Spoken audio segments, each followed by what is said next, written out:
American ഐക്യനാടുകളെ പകുതിയിലധികം ഭാഗങ്ങളെ നിശ്ചലമാക്കി fern എന്ന് പേരിട്ടിരിക്കുന്ന ശീതക്കാറ്റും മഞ്ഞുവീഴ്ചയും തുടരുകയാണ്. ഏകദേശം 23 കോടി ജനങ്ങളെ നേരിട്ട് ബാധിക്കുന്ന ഈ പ്രകൃതിക്ഷോഭത്തിൽ ഇതിനോടകം തന്നെ 17ഓളം സംസ്ഥാനങ്ങളിൽ അടിയന്തരാവസ്ഥയും പ്രഖ്യാപിച്ചിട്ടുണ്ട്.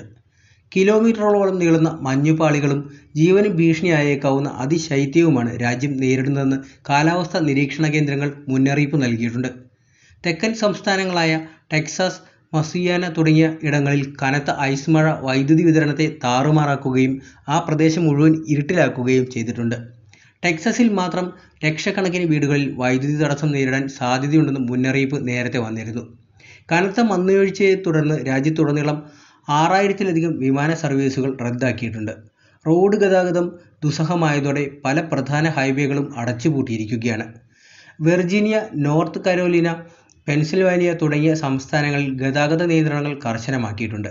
വടക്കു കിഴക്കൻ മേഖലകളിൽ മഞ്ഞുവീഴ്ച റെക്കോർഡ് നിലയിലേക്ക് ഉയരുകയും ചെയ്തിട്ടുണ്ട്. വാഷിംഗ്ടൺ DC, ന്യൂയോർക്ക്, ബോസ്റ്റൺ എന്നിവിടങ്ങളിൽ 1 അടിയിലധികം മഞ്ഞുവീഴ്ച ഉണ്ടാകുമെന്നാണ് പ്രവചനം വന്നിരിക്കുന്നത്.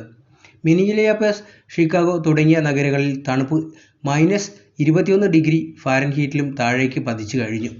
പുറത്തിറങ്ങുന്നവർക്ക് മിനിറ്റുകൾക്കുള്ളിൽ തന്നെ ഫ്രോസ്റ്റ് ബൈറ്റ് ഏൽക്കാൻ സാധ്യതയുള്ളതിനാൽ ജനങ്ങൾ വീടിനുള്ളിൽ തന്നെ കഴിയണമെന്നാണ് മുന്നറിയിപ്പ് വന്നിരിക്കുന്നത്. ദുരിതാശ്വാസ പ്രവർത്തനങ്ങൾക്കായി നാഷണൽ ഗാർഡിനെ വിവിധ സംസ്ഥാനങ്ങളിൽ വിന്യസിച്ചിട്ടുണ്ട്. സൂപ്പർ മാർക്കറ്റുകളിൽ ഭക്ഷണ സാധനങ്ങൾക്കായി ജനങ്ങളുടെ നീണ്ട നിര കാണപ്പെടുന്നുവെന്നാണ് പുതിയ വാർത്തകൾ. വരും ദിവസങ്ങളിലും തണുപ്പ് വർദ്ധിക്കാൻ സാധ്യതയുള്ളതിനാൽ ജനങ്ങൾ ജാഗ്രത പാലിക്കണമെന്ന് പറയുന്നുണ്ടെങ്കിലും അതിരൂക്ഷമായ ഈ കാലാവസ്ഥയിൽ എന്ത് ചെയ്യണമെന്ന് അറിയാതെ ഭരണകൂടം കുഴങ്ങുകയാണെന്നാണ് വാർത്തകൾ. പ്രകൃതി ദുരന്തം എന്നൊന്നില്ലെന്നും ഉള്ളത് കൊടുങ്കാറ്റും ഭൂമികുലുക്കവും അഗ്നിപർവ്വതവും പോലുള്ള പ്രകൃതി പ്രതിഭാസങ്ങളാണെന്നുമാണ് ദുരന്ത ലഘൂകരണ രംഗത്തെ പുതിയ തത്വശാസ്ത്രം. മനുഷ്യൻ ഉണ്ടാക്കുന്നതിന് മുമ്പേ ഈ വക പ്രതിഭാസങ്ങൾ ഉണ്ടെന്നും അത് ദുരന്തമാകുന്നത് അറിഞ്ഞോ അറിയാതെയോ മനുഷ്യൻ അതിൻ്റെ പാതയിൽ അതിക്രമിച്ചു കയറി ജീവിക്കുകയോ കരുത്തില്ലാതെ കെട്ടിടങ്ങളും മറ്റും കെട്ടിപ്പൊക്കുകയോ ചെയ്യുമ്പോഴാണെന്നാണ് പുതിയ കണ്ടുപിടുത്തം. ഇതുതന്നെയാണ് ഇപ്പോഴും അമേരിക്കയിൽ സംഭവിച്ചുകൊണ്ടിരിക്കുന്നത്.